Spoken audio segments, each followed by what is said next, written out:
संपूर्ण राज्यामध्ये स्थानिक स्वराज्याच्या संस्थांच्या निवडणुका जाहीर होण्याची शक्यता आहे आणि आपण बघतो की प्रत्येक पक्ष आपापल्या पद्धतीने तयारीला लागलेला आहे.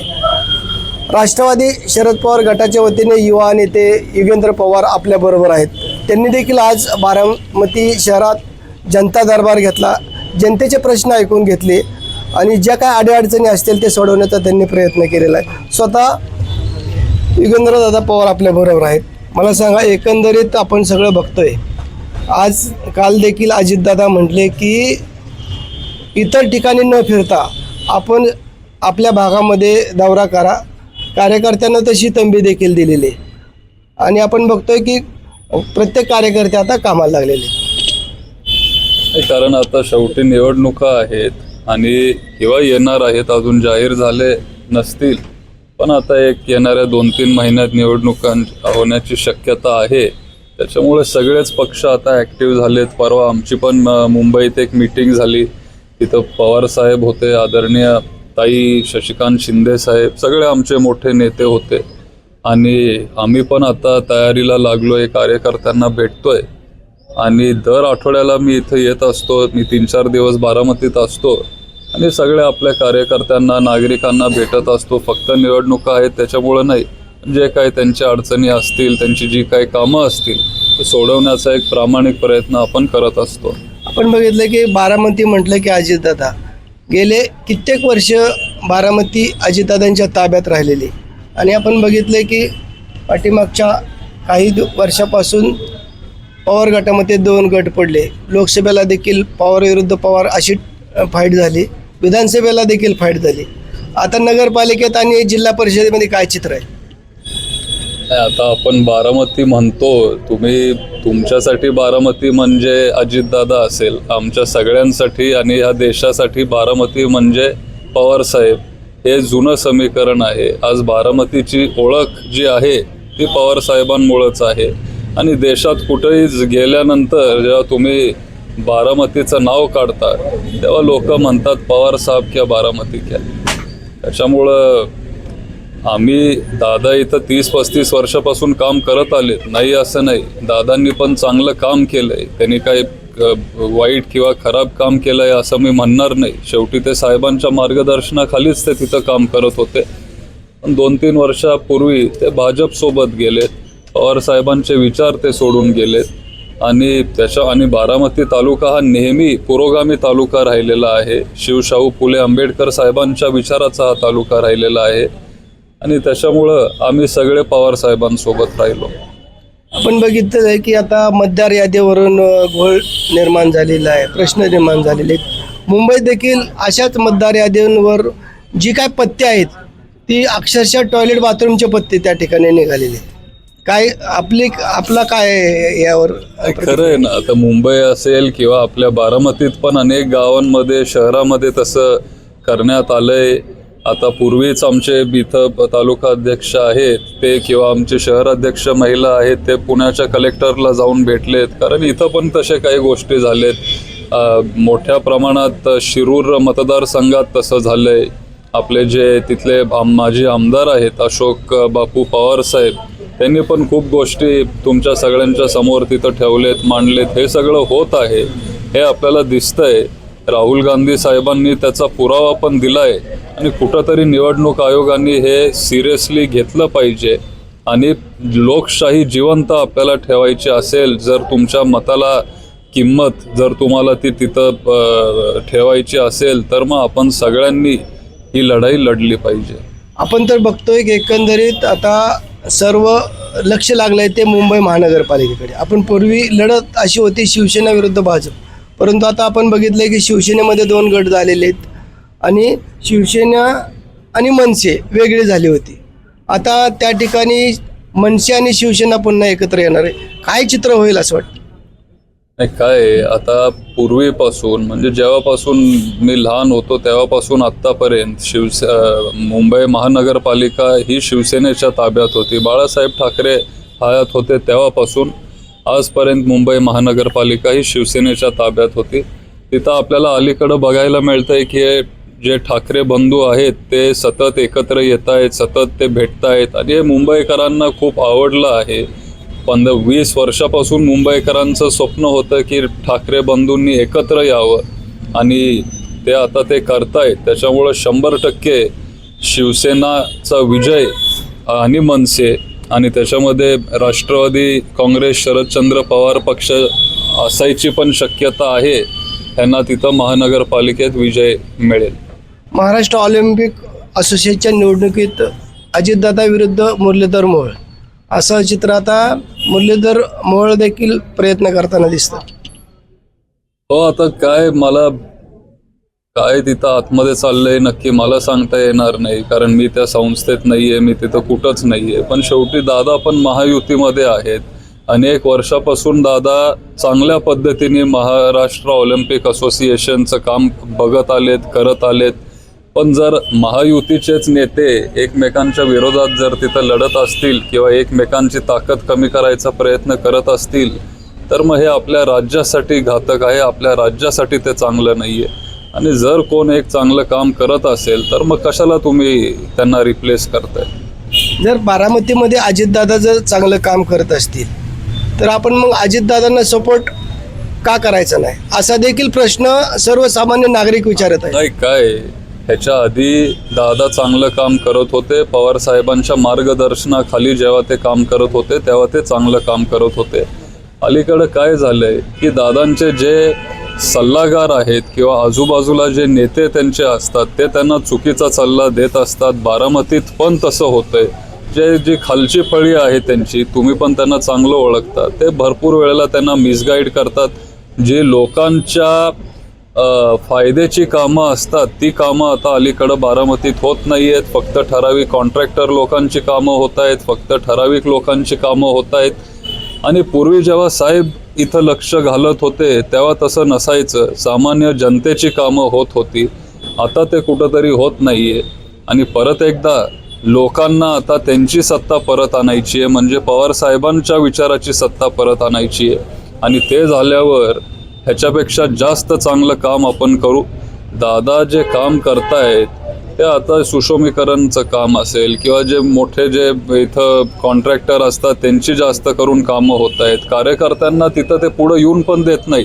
तुम्ही त्यांच्या कार्यकर्त्यांना पण विचारा. जो सामान्य माणसातला कार्यकर्ता असतो तो तिथं पोचू पण शकत नाहीये. आणि त्याच्यामुळं बारामतीची जी गोरगरीब जनता आहे त्यांची कामं तिथं होत नाहीये. 2 कामं चांगली जर करत असतील तर चांगल्याला चांगलं आपण म्हणलं पाहिजे. पण 8 कामं जर चुकीचे होत असतील तर मग ते पण आपण लोकांपर्यंत मांडलं पाहिजे, ते पण आपण लोकांपर्यंत आणलं पाहिजे. आणि शेवटी लोकांनी निर्णय घेतला पाहिजे की त्यांना ही 2 चांगली कामं आवडतायत, जी 8 कामं होत नाही आहेत ती त्यांना करून घ्यायची. दादा वारंवार सांगतात जे काम करतो तेच चुकतो. जर मी कुठे चुकत असेल तर मला दाखवून द्या असं देखील दादाने सांगितलं. मग ह्या गोष्टी तुम्ही दादांना का सांगत नाही? काय आता आमचे विचार वेगळे झाले. जर दादा साहेबांसोबत असते तर मी त्यांना नक्की सांगितलं असतं. आणि जे कार्यकर्ते सांगायचा प्रयत्न करत असतात त्या कार्यकर्त्यांना पुढं येऊनच दिलं जात नाही, त्यांच्यापर्यंत पोहोचत नसेल. कार्यकर्त्यांना पुढे येऊन दिलं जात तुम्ही म्हणताय. पण आता सध्या बारामती नाही तर संपूर्ण तालुक्यामध्ये चुरस आहे ती बारामतीचा नगराध्यक्ष कोण होणार, कोण होईल असं तुम्हाला वाटतंय? शहरामध्ये स्थान दिलं जाईल का कसबेकरांना स्थान दिलं जाईल का पाटस रोडच्या तिकडे स्थान दिलं जाईल? नक्कीच चर्चा कशी आहे आणि कुणाला दादा संधी देतील? नाही, आता त्यांच्या पक्षात ते कुणाला संधी देणार आहेत हे तुम्ही त्यांना विचारायला पाहिजे. मला माहिती नाही की नक्की कुणाला तिथं संधी मिळेल. पण आमच्या पक्षामध्ये जो लोकांची कामं करेल, जो तिथं 24 तास लोकांसाठी उपलब्ध असेल अशा व्यक्तीला तिथं संधी दिली जाईल. आपण एकंदरीत माझा तुम्हाला वेगळा प्रश्न आहे. संपूर्ण राज्यामध्ये प्रकरण गाजतंय ते फलटणच्या डॉक्टरचं. आपण बघितलं की एकंदरीत वेगवेगळ्या ठिकाणाहून आरोप केला जातोय की जे ऊस तोडणी मजूर आणले जातात हे बीड परभणी या भागातून आणि त्यांच्यावर आपण म्हणतोय की अमानुषपणे त्यांना मारहाण करण्यात आली, पायाला टांगून वरून सोडून देण्यात आलं, माना पेपर गाळण्यात आल्या आणि ज्या सोसाईट आत्महत्या झाल्या होत्या त्या आता समोर येत आहे की दबाव टाकून त्यांचा खून करण्यात आलेला आहे. आपला देखील फलटण तालुक्यामध्ये कारखाना आहे. खरंच ह्या ऊसतोडणी मजुरांवर अमानुषपणे मारहाण केली जात होती, त्यांच्यावर खोटे गुन्हे दाखल केले जात होते, त्यांना खोट्या गुन्ह्यात फसवण्यात येत होतं. काय नक्की फलटणमध्ये प्रकार आहे? आपला देखील एक कारखाना आहे, आपण ते कारखाना चालवत आहे. नाही, काय दुसऱ्या कारखान्यांमध्ये काय होतं हे आज मी तुम्हाला सांगू शकत नाही, पण मला एवढंच सांगायचं आहे की हे जे बीडवरून येतात किंवा जो मजूर वर्ग आहे हे खूप गरीब, अत्यंत गरीब कुटुंबातली ही सगळी मुली असतात. ते काहीतरी एक नोकरी शोधत इथं आपल्या पश्चिम महाराष्ट्रामध्ये येत असतात. त्यांना इथं म्हणजे ऊसतोड कामगार म्हणून काम करायचं असतं असं नसतं, पण त्यांच्याकडे पैसे नसतात, दुसरा कुठला व्यवसाय नसतो, त्याच्यामुळं ते इथं काम करायला येतात. एकतर लेबर कमी होत चाललंय आणि आम्ही नेहमी विचार काय करतो की आपण सगळ्यांची काळजी घेतली पाहिजे. शेवटी ते आपल्या कारखान्यासाठी काम करतायत. ते जर चांगलं काम करत असतील तर मग कारखान्याला फायदा होत असतो, शेतकऱ्यांना फायदा होत असतो. आणि त्याच्यामुळं आपण हे सगळे जे ऊसतोड कामगार आहेत, जे बीड, जास्त करून जे बीड, चाळीसगाव ह्या सगळ्या परिसरातून येतात, त्यांना आपण सहकार्य केलं पाहिजे. आणि हीच भूमिका नेहमी आमच्या कारखान्याची तिथं राहिलेली आहे. दुसरीकडे काय चाललंय हे मी सांगू शकत नाही. मुख्यमंत्री माजी खासदार रणजितसिंह मोहिते पाटील यांना पाठीशी घालतात असं वाटतंय? आता परवा मी त्यांचं भाषण ऐकलं नाही, मी कुठंतरी पेपरात एक स्टेटमेंट त्यांचं वाचलं की जर काय त्यांनी चुकीचं केलं असेल किंवा झालं असेल तर मी कार्यक्रमाला आलो नसतो असं आपल्या माननीय मुख्यमंत्र्यांनी तिथं सांगितलंय. पण मग आता नक्की ते त्यांच्या पाठीशी त्यांना घालतायत की नाही हा प्रश्न तुम्ही त्यांना केला पाहिजे. आज देखील स्वतः राहुल गांधी या फलटणच्या संदर्भात बोलणार आहेत. आपली काय मागणी असेल? खरंच ही चौकशी निपक्षपणे आणि SIT मार्फत झाली पाहिजे. काय की मी आता परवा ऐकलं, मी कुठंतरी काल वाचलं की VSIची चौकशी आता लावण्यात आली. VSI ही खूप चांगली संस्था आहे. गेले अनेक वर्ष वेगळ्या वेगळ्या राजकीय पक्षाचे तिथं नेते काम करत आलेत. लाखो शेतकऱ्यांसाठी आपण तिथं काम करतो. त्यांना फायदा कसा होईल हे आपण तिथं एक प्रामाणिक प्रयत्न करत असतो. सगळं पारदर्शकपणे तिथं चाललेलं असतं. आणि VSI सारख्या संस्थेची चौकशी जर होत असेल तर मग राज्यात ह्याच्यापेक्षा फार गंभीर गोष्टी होत आहेत, त्याची पण चौकशी झाली पाहिजे. हीच मागणी सर्वसामान्य जनतेची आहे. आपण जाणून बुजून हे निवडणुका आल्या की जाणून बुजून केलं जातंय असा आरोप आहे आपला? नाही असेल, आता शेवटी आपण ते काय म्हणजे ते सांगता येत नाही.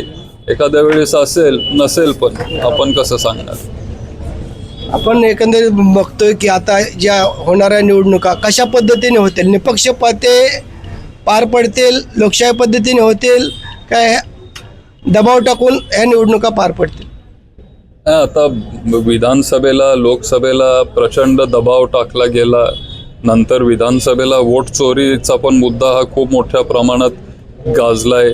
आणि आता आम्ही प्रयत्न करतोय. आमचे काही पदाधिकारी काल पुण्याच्या कलेक्टरना पण भेटले की ही खूप दुबार नावं आलीत, खूप बोगस नावं आलीत, खूप लोक मयत आहेत, तरी पण ते येऊन तिथं मतदान करतायत. आणि काहीतरी कलेक्टर साहेबांनी आम्हाला मदत केली पाहिजे. आणि आमची अपेक्षा आहे की कलेक्टर साहेब आम्हाला मदत करतील. आज त्यांनी आम्हाला प्रांतांना भेटायला सांगितलंय. आणि माझी एक अपेक्षा आहे की लोकशाही वाचवण्यासाठी आपले प्रांत आपल्याला नक्की मदत करतील.